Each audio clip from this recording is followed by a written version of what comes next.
बोलो हरिवंश महापुराण की जय।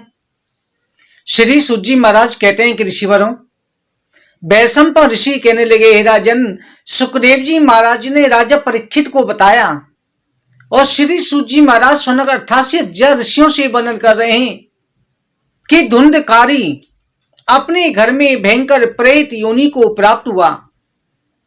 इधर गौकर्ण तीर्थ यात्रा करते हुए जिस भी तीर्थ में जाता उसने सुना कि मेरे भाई की मृत्यु हो चुकी है। गौकर्ण ने हर जगह पर अपने भाई के नाम से श्राद्ध किया, पिंडदान किए, जगह जगह पर ब्राह्मणों को दान दिया। भ्रमण करते हुए, तीर्थ यात्रा करते हुए गौकर्ण अपनी जन्मभूमि आ गए और रात्रि काल को अपने घर में सो रहे थे। उसी समय धुंधकारी भयंकर प्रेत के रूप में प्रकट हुआ। कभी राजा बन जाता, कभी अग्नि बन जाता, कभी प्रेत बनता, कभी राक्षस का रूप धारण करता, कभी भैंसी का रूप धारण करता। अनेक रूप बना करके गौकर्ण को भयभीत करने लगा। गौकर्ण ने कहा, अरे तुम कौन हो जो मुझे परेशान कर रहे हो? परंतु पापों के कारण मुंह में अंगारे भर करके उसको मारा गया था, इसलिए धुंधकारी कुछ बोल नहीं पा रहा। बोलने की शक्ति न होने के कारण केवल रो रहा था। गौकर्ण ने भगवान विष्णु का ध्यान करके गंगा जल के छींटे उसके ऊपर मारे।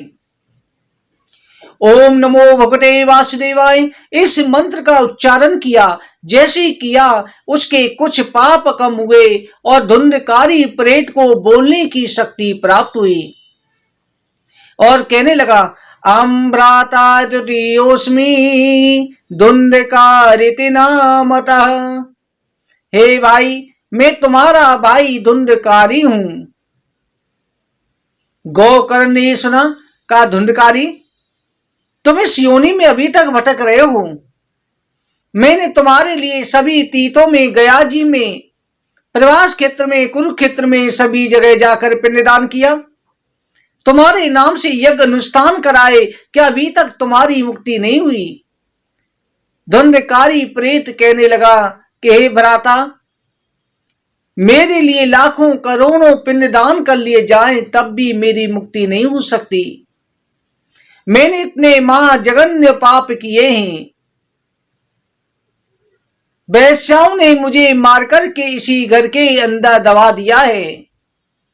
मेरे मुख में जलते हुए अंगारे डाले गए। भाई, मेरी मुक्ति करो। विशाल हाथी जैसा शरीर है, उसमें अग्नि जलती रहती है और सुई के छेद के बराबर मेरा गला है, जिसमें से कुछ जा नहीं सकता। अनेकों प्रकार के स्वादिष्ट फल और जल को मैं देख सकता हूं, पर स्पर्श नहीं कर सकता, खा पी नहीं सकता। सबसे भयंकर ये प्रेत योनि है। गौकर्ण ने कहा, भी अपने स्थान चले जाओ, मैं तुम्हारी मुक्ति का शीघ्र उपाय सोचता हूं। गौकर्ण का हृदय बड़ा विचलित हो गया। रात्रि भर नींद नहीं आई। प्रातः जाग करके ब्राह्मणों को बुलाकर के उनके साथ में परामर्श किया। सभी ने कहा कि इसकी मुक्ति के लिए आप सूर्यदेव भगवान से रास्ता पूछें। गौकर्ण ने सूर्यदेव भगवान का आह्वान किया। सूर्यदेव भगवान प्रकट हुए और सूर्यदेव भगवान ने कहा, श्रीमद्भागवतम शास्त्रम कलौ के सबकीर्तनात्। अगर धन्या भगवती वार्ता प्रेत पीड़ा विनाशिनी श्रीमद् भागवत शास्त्र की कथा सुनाओ। सप्ताह वाचनम करो, सप्ताह का श्रवण कराओ, उसका वाचन करो, तुम्हारे भाई की मुक्ति हो जाएगी। गौकर्ण ने सप्ताह यज्ञ का आयोजन किया। जैसे गांव वालों ने सुना, पूरे गांव वाले, आसपास के गांव वाले सभी भागवत सुनने के लिए आए। गौकर्ण ने धुंधकारी का आह्वान किया। धुंधकारी अपने लिए स्थान खोजने लगा। उसने 7 गांठ वाला एक बांस देखा। उस बांस की गांठ के नीचे की गांठ में जाके बैठ गया। उसमें हवा रूप से बांस के अंदर प्रवेश कर गया। पहले दिन की कथा संपूर्ण हुई। पहली गांठ फट गई, दूसरे दिन दूसरी फट गई। धुंधकारी भूखा प्यासा रह करके पूर्ण विश्वास के साथ एक मन लगा करके पूरे भावना से भागवत कथा को श्रवण कर रहा था। बाकी लोग केवल इधर उधर मन भटका करके श्रवण कर रहे थे।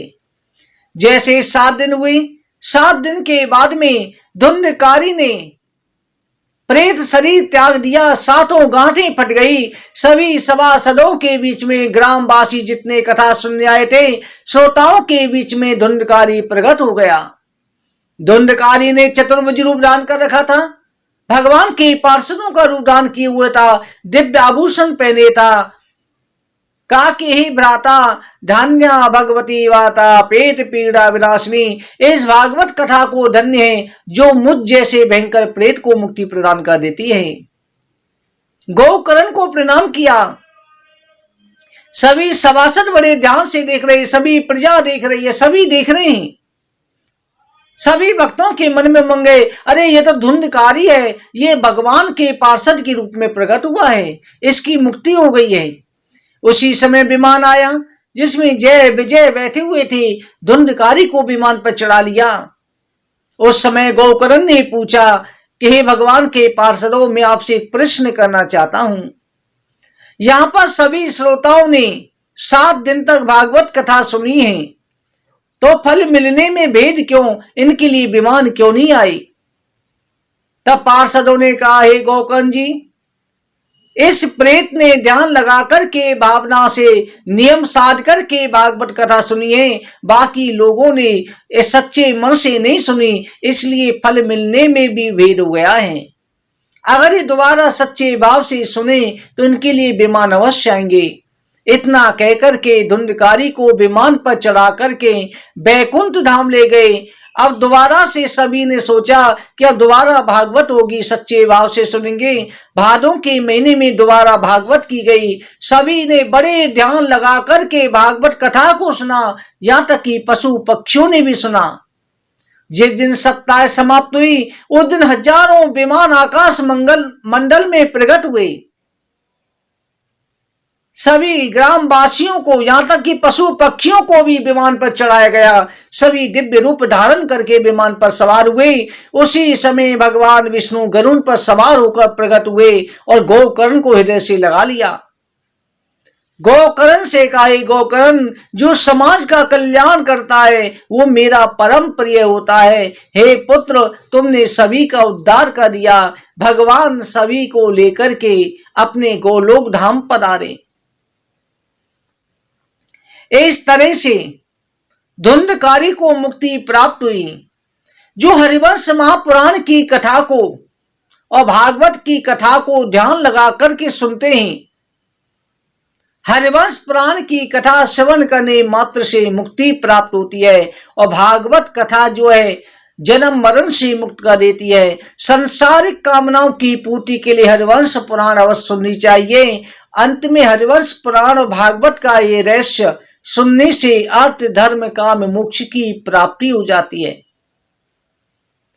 इसलिए आप सभी हरिवंश पुराण की कथा को, इसलिए इसमें यह रहस्य महत्व डाला गया है कि इसके श्रवण करने से दोनों कथाओं का पुण्य प्राप्त होगा।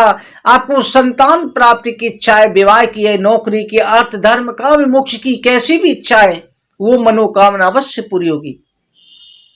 भक्तों, आप सभी ध्यान लगाकर के हरिवंश पुराण की कथा श्रवण करते रहें और कोशिश करें ज्यादा अध्याय सुनकर के एक दिन में कई अध्याय सुन सकते हैं। आप 7 बार सारी कथाएं सुन लें। हर आपके जितने भी एपिसोड डाले हमने, 75 दिन के, 30 दिन के, 25 दिन के, 40 दिन के, हर कथा में कुछ ना कुछ आपको नया अनुभव मिलेगा। संपूर्ण को आप 7 बार अवश्य पूरे कर ले, 100% आपकी मनोकामना पूरी होगी।